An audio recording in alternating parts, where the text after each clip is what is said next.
Good evening, our listeners. So today we're gathered to discuss about a book called Curious Non-Death of Neoliberalism, a book with a very strange name. And this book was published by Monster Publishing with a sponsorship of Friedrich Ebert Foundation in Mongolia. So today we have Professor Colin Krauch, the author of the book, emeritus professor at the University of Warwick, and external scientific member of Max Planck Institute.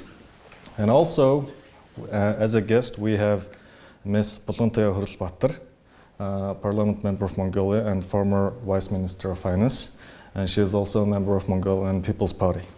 So my name is Gombojав. I'm a translator of the book. So it's very nice to have you here today. Thank you very much. It's a great pleasure to be here. I wish I could be in Mongolia, but in fact I'm in Britain.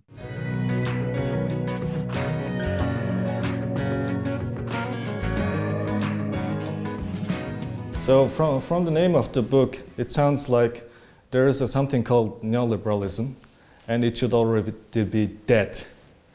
So, can you inform us briefly about the book and what is neoliberalism and why it should be dead? Okay, two interesting questions. Neoliberalism is the name normally given to the political belief that matters are nearly always best left to markets, and that the little the state intervenes in economic life, the better. In an ideal neoliberal world, the state would do nothing other than maintain the laws of property and of contract. Now, it's been a dominant set of ideas in the Western world since the 1980s. Now, the reason why many people expected it to die, they expected it to die after the year 2008, because the financial crisis of that year that shook the whole world was very much a crisis in the financial markets, in the deregulated financial markets that are the most perfect expression of neoliberal ideas. These markets were deregulated under the influence of neoliberalism, first in the United States, then in Britain, then in much of the rest of the world. And that crisis of that system led many people to say in 2008, right, we've now tried the neoliberal experiment, it has failed. But it didn't, because the response of many countries after that crisis was actually to reinforce neoliberal ideas, and reinforce neoliberal policies. Now, actually, since I wrote that book, things are changing. And we now find in the United States, Europe, some other places, much more of a criticism of neoliberalism than there was after the financial crisis. We might want to discuss why that was so, but certainly the answer to your question is, I told you what neoliberalism is. It was expected to die in 2008, but it didn't. And I try to explain why it didn't. So, as a reader, Mr. Х.Булгантуяа, so what was your first impression when after reading this book? So, do you think the arguments that Mr. Professor Krauch mentioned applies in Mongolia? Is neoliberalism alive and well in Mongolia? Well, it's a very well-founded analysis of the financial crisis and also the economic development of the West. Mongolia has transitioned from a socialist state to a democratic state with market economy about 30 years ago. So this is still quite new to us. Political ideologies, which also translates into economic policies. We have, the country currently has about 36 political parties, but a study that we have conducted several years ago reveals that about 70% of the population are more towards the center left. We have, at present, after 30 years of transition, now political parties are more, trying to stick more towards its political ideologies, and also develop economic policies, propose economic policies that are more in line with these political ideologies as well. So within the market economy and also private institutions, private corporations are quite new understanding in Mongolia. And regulation of that, we're still probably poorly regulating it in a way. Sometimes state regulation, the private sector always claims is too strict and too strong. And sometimes, the private sector, of course, wants neoliberalism, but also at the same time, they also want states to step in to support, especially given the fact that we're a landlocked country amongst two large economies. So especially in terms of export, in terms of getting foreign direct investment, they still want the state intervention.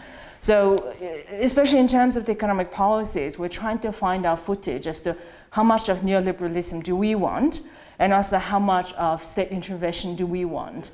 And in the last 30 years, we have had various foreign institutions to come in to propose various laws and regulations, sometimes not aligned. And now what we're finding, Professor, is that in terms of the revenue side, economic regulation side, in majority of the laws that towards the budget revenue side, it's very neoliberal. Less intervention, the better. The tax rates are quite low. We have a flat tax rate of 10% in terms of personal income tax. Corporate income tax, the highest bracket is 25%. So on the revenue side, it can be seen as a bit neoliberal. But in terms of the expenditure side, health, education, and majority of the sectors are still very much social democratic, and which actually puts a huge pressure on the budget. And now we have a huge macroeconomic imbalance. And as of right now, after last year, we have amended our constitution. This was a huge amendment. Along with it, we're going to be having amendments to a number of large laws. And right now, we're trying to find our footage as to, as a country, where do we stand? Are we going to be supporting neoliberal ideologies to support the private sector? Are we going to be having more of center-left policies to support a very young population, and also given the fact that this market economy and democracy is still quite young and still needs to be nurtured probably for a time being? Yeah, so as Ms. Bulgantuyaa mentioned, market economy in Mongolia is quite young, say 30 years. But there are free market economy in Mongolia. And also there is a legacy from the previous period, the government intervention. So government still plays major role in the economy and in the everyday life. So even though the market economy is quite young in Mongolia, there are already corporations have formed in Mongolia, So can you elaborate on this importance of, including these two additional factors in the analysis? Yes, well, you see, pure neoliberal theory uses basic economic theory, which always assumes that in a market there are masses of different actors. And the beauty of a market economy, when it really works, is that no one can ever dominate anything, because there's a mass of consumers and a mass of producers, and so there is a kind of equality there.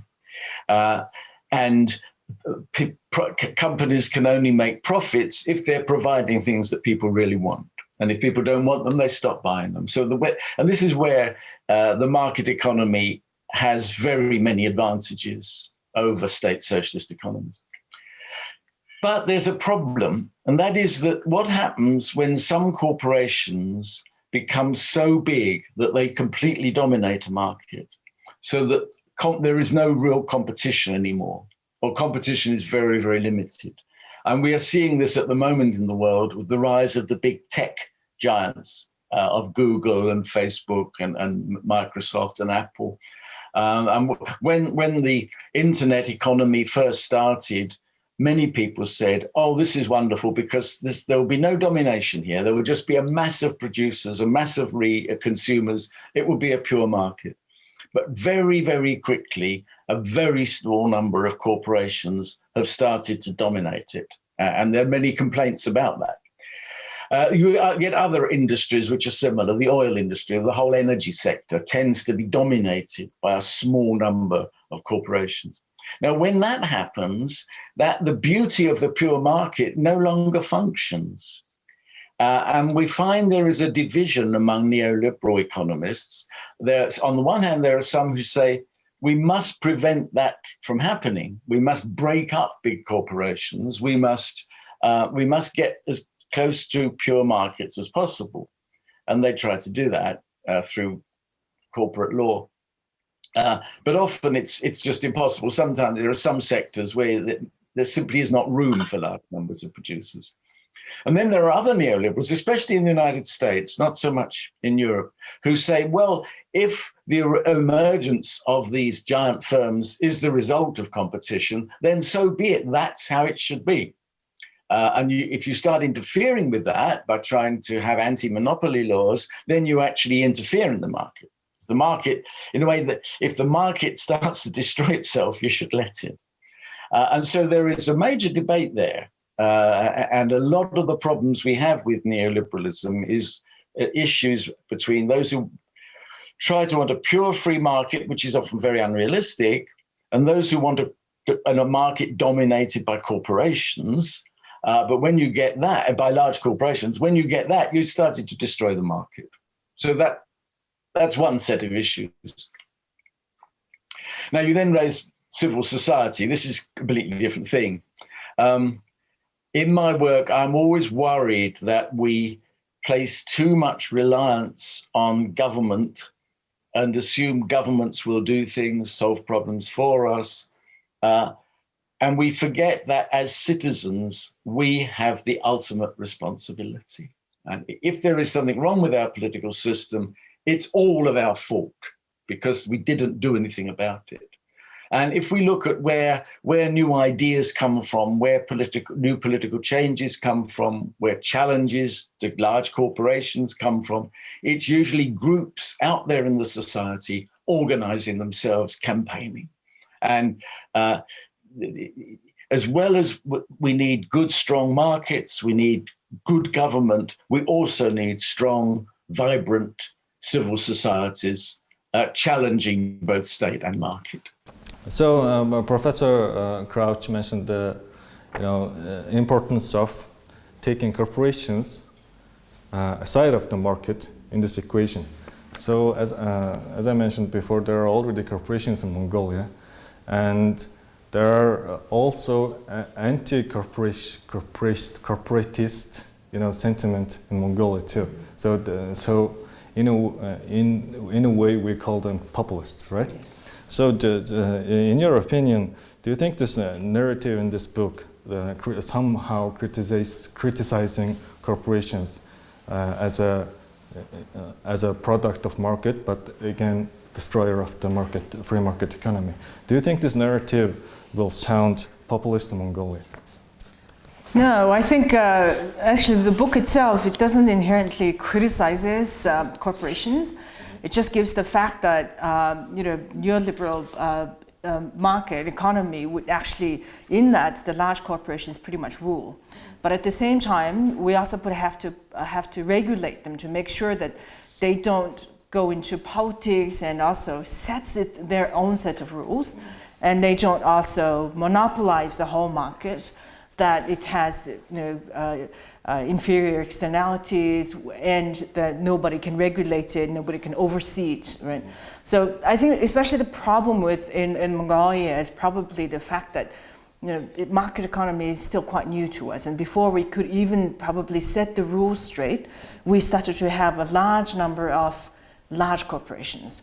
And not only that, but also transnational corporations, which we don't exactly have the experience of regulating them as to the standard of how you would have it in Europe or in the States. And then pretty soon, these corporations become so big that it has its hands in politics, and the next thing you know, they are starting to set their regulations as they see fit. They even set probably various NGOs and watchdogs, which should actually be watching over them to making sure that they're not crossing the line, but sometimes they're even working with them, right? So in that regard, I think we are lacking the experience. And I think, as you were mentioning, Professor Krauch, you were saying the beauty of the pure market, but sometimes the problem is the smaller the market is, it's easier to distort. And here's the problem, especially in Mongolia. I mean, we are a very small country with a very small economy. One transnational company comes in, it's very easy to distort that market, that sector specifically. It's very to distort the whole country's economy if it wants to. And I think, for instance, we have the big Rio Tinto invested OT project, which is like one of the biggest discussion topics when it comes to foreign direct investment and transnational company. The state struggles to regulate it, the laws and the regulations, and the company itself is so big that sometimes the state struggles to see where it lies, right? So in that regard, the whole neoliberal approach, the beauty of the market, the neoclassical approach that the market itself is going to figure out where it's going to is being distorted, it's going to figure itself out, does not quite apply in Mongolian market, I believe. It can be very easily distorted, and sometimes probably state has to intervene to make sure that the balance is there, but not too harsh, too strict that it kills the whole market. So it's not that easy, especially in a very small country. I think the book itself looks at probably very large corporations, very large countries, very large economies, sometimes the whole Europe itself, which is way too big to us sometimes to make the comparisons. So what was the negative effects of neoliberalism outside this economic or market context? Well, the negative effects are that in pure neoliberalism, you only accept as valid goals and objectives of human life those things that can be provided by the market. If things cannot be provided by the market, then either they are not provided at all, we do not want to follow the rules of the market, and where we say, if we follow the rules of the market, we actually do something wrong. Now, the simplest example to give would be a family. Parents do not ask their children to pay for their dinner. And it would be very strange if parents said, right, you've all had your dinner, now pay me. And we would regard those as terrible parents. But they would say, I'm just following the market economy. I provide dinner if they buy it from me. And we say, no, but the family should be away from the market, right? We should keep that outside the market. And there are some other examples. I mean, the market by itself cannot solve the problem of pollution and environmental damage, because the damage that we do to the environment, it does not come back as a cost to us in the market. And one of the major problems we have at the moment in the world is that because we're following too much the neoliberal rules, we're not doing enough about saving the planet. So there are various ways in which things that are either outside the market or get destroyed if they're forced into the market, these things have to be important in our life. Now, I think that's a valid criticism to make of neoliberalism. It still leaves us with many problems. How do we decide that something is so important that it should be outside the market? When do we decide that? And when should we say, no, this should be in the market? Like, to give an example of where very few societies actually follow market rules, and that is in the economy of high culture, of theatre, of opera, music. Many of those activities cannot support themselves in the market. And so normally government give money to keep these activities going, because there's a belief that they are valuable activities. Now, a neoliberal will say, if people cannot pay for these things themselves, perhaps they should not exist. Right?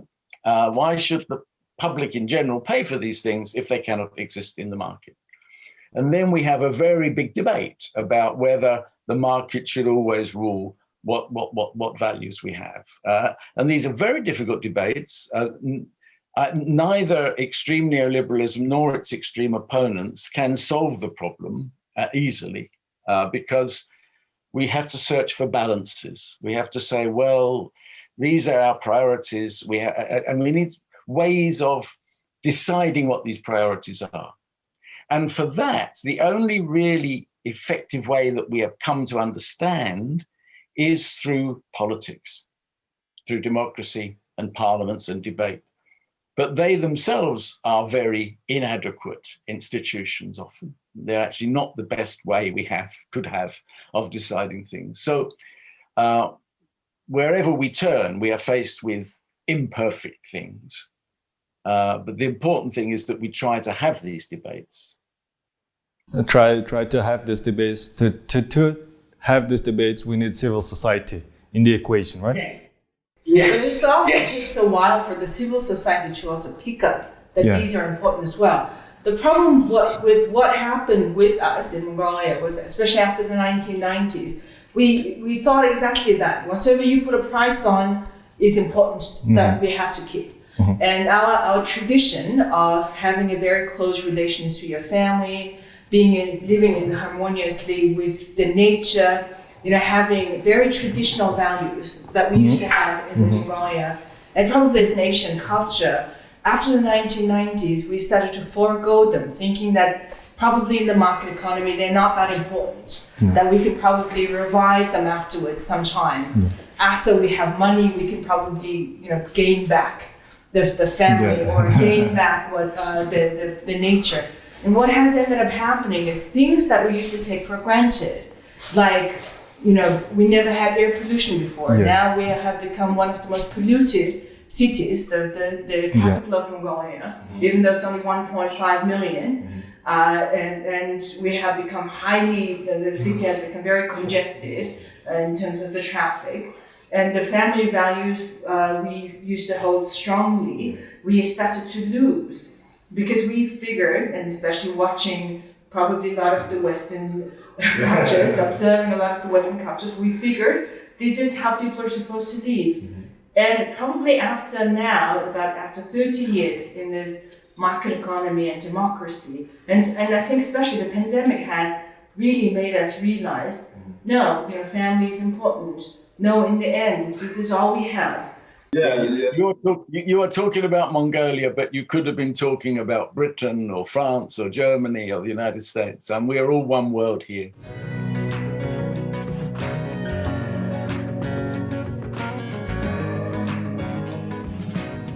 And there is another book by you which mentioned the post-democracy,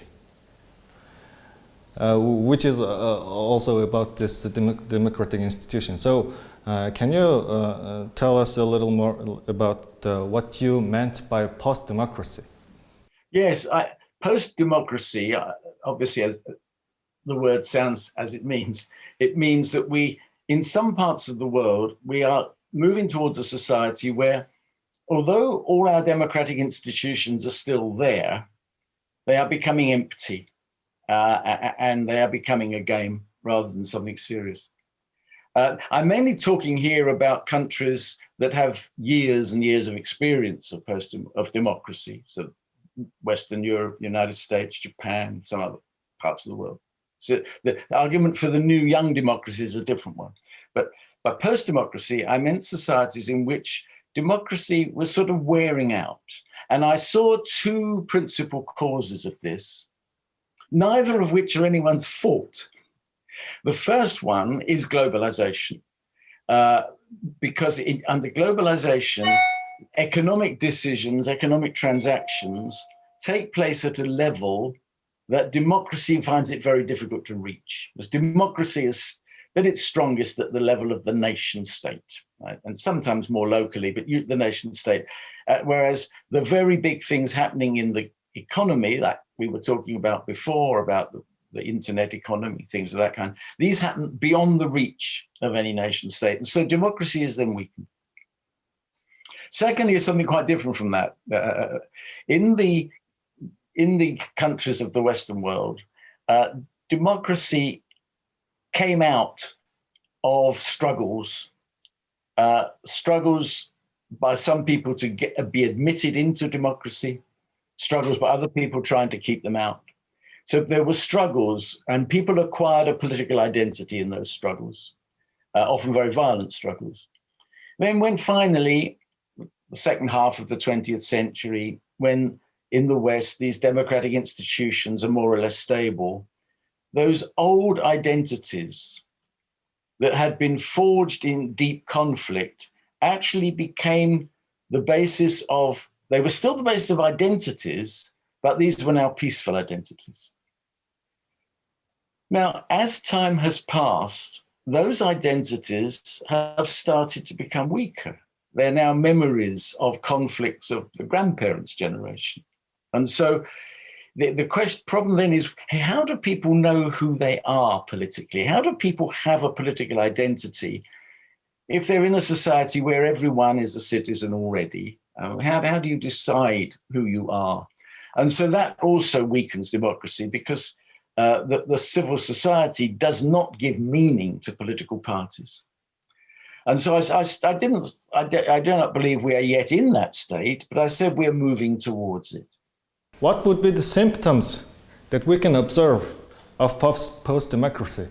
The symptoms are if there really doesn't seem to be any difference between what political parties are offering, when political leaders do not understand their population through direct contact, but they have to learn about them through surveys. There's a gap between politicians and the public. See, in the theory of democracy, civil society creates political parties, and these political parties then create political leaders, and there's a chain of dependence going in both directions that links them up. Now, as you move towards post-democracy, so those bonds become much, much weaker, and the politicians float free from the public and don't really have many bonds with them. And I said that this is something we seem to be moving towards. Also, in strong democracy, it's possible for things to come out of civil society that take the political class by surprise. Issues rise up that they weren't prepared for, and they have to listen.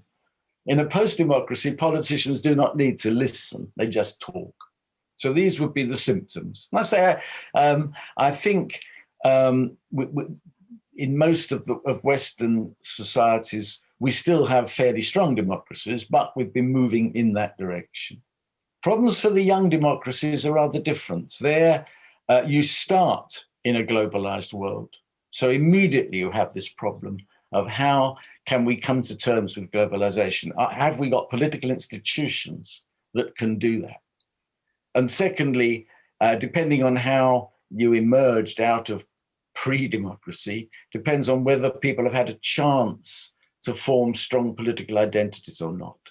So you can end up in the same place as us, but the starting point is different. Mm-hmm. So yeah, no, maybe another cause for post-democracy can be also mentioned in this book. It can be this integration of political and economic power, right? Yes, because if politicians don't really understand their public, they find it much easier to just become part of a business elite, because business interests always understand what their interests are. Business people know who their interests are, and they have an ability to access governments all the time. A big corporation knocks on a minister's door and said, I've got some worries. He will always be allowed in. A group of citizens say, can we come and talk to you? Well, no. So that, yes, there is the post-democracy and power of corporations come together to create that kind of a world. Yeah, so Ms. Bulgantuyaa, so even though, as Professor Krauch said, the young democracies, it may not be a problem. Considering we are a young democracy and young free market, do you think symptoms of post-democracy is also present in Mongolia? Yes, so we kind of struggled almost for 30 years to get into democracy, and now we kind of realize we're almost post-democracy. We have probably gone too far, too fast. This is, I think, really the case also in Mongolia. You do have to take into account about 30 years ago, we only had one political party, which is this year about 100-year-old, one of the earliest actually political parties in Asia as well. And even to date, political parties have difficulty identifying even itself, having a political identity. Even two of the largest political parties, if you ask people on the street which party has what kind of ideology, people wouldn't know. Yeah. And the political parties also do not translate its political ideologies into economic development ideologies and policies. Sometimes, for instance, the Democratic Party, which is supposed to be a center-right party, sometimes can have very, very left policies, very left policies.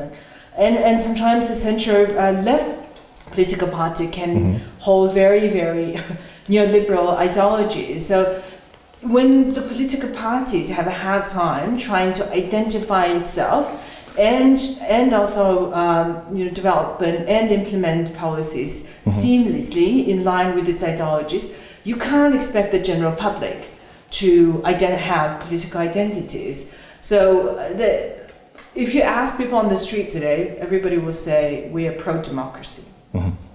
But what does that actually mean? People wouldn't have that much of an idea. And you do have to take into account that majority of the people who are probably over 40 or over 45 grew up before the 1990s, and our parents' age grew up before and lived most of their life during the Soviet era. Yeah. So political ideologies, market economy can be something quite hard to adapt to. And I think some people have lived pretty much their whole life trying to figure out what that actually means and how they're supposed to be part of it, what it means to be a part of democracy. So do you think in the country you live in, there are similar situations, like if you ask a random person in the street, if you ask them about the ideology of the political parties, can they differentiate? Yes, because most people don't understand the word ideology. So you wouldn't ask about that. You would say, what do you think they stand for? What's the difference between these parties? They would have some idea. I think they would say, well, the Conservative Party is closer to business, and the Labour Party is more interested in the welfare state. And most people would know that. But I do recognise what you were just saying, that that there is such a similarity often in that, because all parties want to appeal to everybody. They always have their group that's their main group, but then they try to appeal to everybody. And sometimes they really want to conceal who they're really representing in order to get votes from everybody. But certainly I recognize that your description of Mongolian politics, I recognize from Eastern Europe, because at the moment I'm doing some work on European party election programs and how they have changed over the years. And I'm looking at Western Europe and with Central and Eastern Europe. And in Central and Eastern Europe, I find exactly that phenomenon. There's a party that looks as though it's the right-wing party, but suddenly it comes up with very left-wing politics. And the other way around, there's an instability there in the young democracies because the parties don't have a history behind them. And you realize how history and the past shape who parties are, and they also shape how people see them. And so if you've had no history of competing political parties, it's very difficult to acquire that. It may come with time, although in a globalized world, it becomes more difficult. Exactly. And when political parties itself does not seem to have a very strong stand of its ideology, it gets very easily influenced and swayed by public opinions. So this is the problem in Mongolia. So when it comes to dealing with the business sector, it becomes very neoliberal. And then when it comes to dealing with social services, it becomes very, very left-wing. And they just take up opinions here from social media, from influencers, and from various international organizations, and from global trends. And next thing you know, it's a mix of everything that doesn't quite fit together, and that doesn't quite benefit either party actually. Again, they need money. So, in this book, you also mentioned the source of the money come from the corporations, right? Yes, and this varies from country to country. And the United States is a country where money really controls everything, where politics is extremely expensive, especially as they have these primary elections where people who want to stand for a particular party first compete among themselves.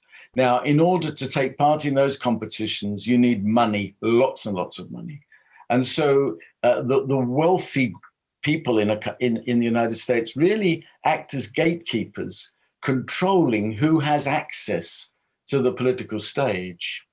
Now, America is helped here by the fact that they have quite a wide variety of very rich people, so with different views. But money really talks there. Now, there are some European countries, and Germany is an example, of where there is a lot of public funding of political parties, and the role of business finance becomes much smaller there. In the United Kingdom, we have no state funding of parties. So here, also parties are very heavily dependent on business money, but money is not so important in our election campaigns as in the United States. Our politics is cheaper. We don't spend so much on it. But it is true that the only source of big money in politics that is not corporations are labor unions. And they're becoming weak now. And the Labour Party in Britain, the SPD in Germany, some other, they often depend on help from trade unions, and that's getting more difficult. So the role of big corporate money is growing everywhere. The other risk that we have in a period when civil society is weak is that individual, very, very rich people, usually men, sometimes women, become completely dominant and set up political parties that are really just around themselves. We see quite a bit of this in Romania, Bulgaria had it, and other parts of Eastern Europe. But also for 20 years, Italian politics was dominated by Silvio Berlusconi, who was the richest man in the country, and set up a political party just based on his own wealth. And of course, Donald Trump is an example. So it's not only in the new democracies, but when you move towards post-democracy and civil society giving weak support to parties, then very wealthy people often can come in and become major political leaders, usually helping their own economic interests when they're in government, as much as doing anything to govern the country. So far we discussed about the government intervention, the free market, the corporations and civil society. Now we need a bit of everything, right? We need a bit of everything, but only question is how much is adequate and how much is too much? Yeah, that is the recipe we've been trying to, I think the whole world has been trying to find. Mm-hmm.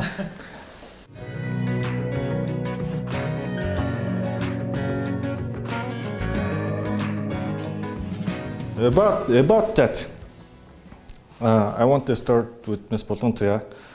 What does this whole idea about this social democracy mean to you?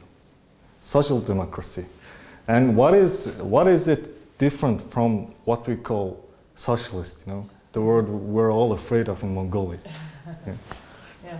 Well, I've been elected. I'm a member of a social democratic party. Mongolian People's Party is a social democratic party.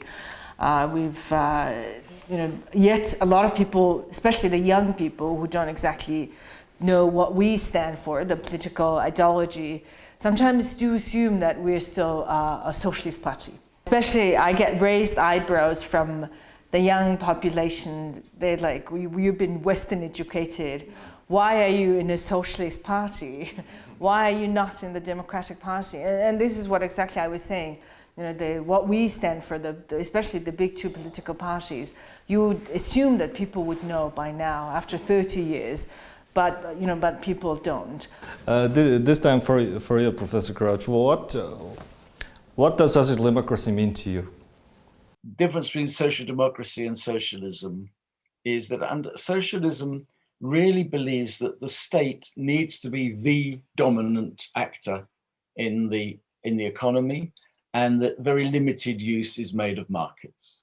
Social democrat says, and I'm a social democrat, says the market can do a lot of good. We want markets. We want a market economy, but the state needs to be ready to come in at those points where the market economy can't help us. The market economy can't provide general public health. It can't look after the environment. It can't provide an education system. And so there was an old slogan of the German Social Democrats, and that was the market where possible, the state where necessary. And so it's not a rejection of the market economy. It just says it's not good enough. And I think that is the difference between socialism and social democracy, and why many of us say, no, I'm not a socialist, I'm a social democrat. Right. Yeah, I think, and also at the same time, I was also thinking, we have been a social country until 1990 when state intervenes and does everything. Which major you're going to be even studying is pretty much decided by the state. And then all of a sudden you can't go from socialism to pure neoliberalism. It would be too much of a shock to individuals and even to the whole country itself. So, you gotta find the right balance for it. And as I was saying, especially given the fact that we have 1/3 of the population under the age of 18, that's education sector there. You can't leave it to the market. And then the health sector, for instance, in Europe, it's still largely state controlled, right? So yeah, in comparison to US, and even now in US, they seem to be going towards your system. And so we also can't leave it to the private sector altogether and believe that the 3.3 million Mongolian health and well-being is going to be left to the private sector. So a lot of this, unfortunately, at least for a time being, would still has to be borne by the state. But slowly, I do think we need to privatize certain aspects of it, probably not all of it. Yeah. So generally, it was all the political and economic discourse was about finding the balance between government and market. But since we read this book, now we're going to think about the government, market, corporations, and civil society, the balance between them. Yes. Yeah. Good. Good. And Mongolia at the moment is an example for many of us in the world. As we see this country, you're surrounded by these two gigantic countries, which are really, Russia is running away from democracy. China does not want to have it. And you're there as a little shining light. And we watch you and we want you to flourish. Mm-hmm. Thank you. Yeah. This is not an easy task. It has not been an easy transition. And we would like to say, probably not full-heartedly, that we're over the transition period and we want to be stepping into the next era of, okay, we kind of know what democracy is, we know what the market economy is, now we have to try to figure ourselves. And we can't expect everybody to come in and hold our hand, because the transition period was all that. We have had 4 IMF programs that allowed us to say, okay, this is what you need in the market economy. This is the kind of regulation you need to improve competitiveness and so forth. But we want to, after 30 years of transitions, we want to stand on our 2 feet. Although no one can stand entirely on their own 2 feet now, it's an interdependent world. We can't solve the pandemic alone. We cannot solve the problem of corporate taxation alone. So we need strong individual nations, but who then cooperate, work together. Thank you very much, Professor Krauch, and thank you very much, Ms. Х.Булгантуяа. Thank you. Thank you very much for a lovely, really interesting discussion. Thank you. We would like to have you in Mongolia as soon as possible. As soon as we can travel again. Yes. Goodbye. Goodbye. Thank you so much. Goodbye.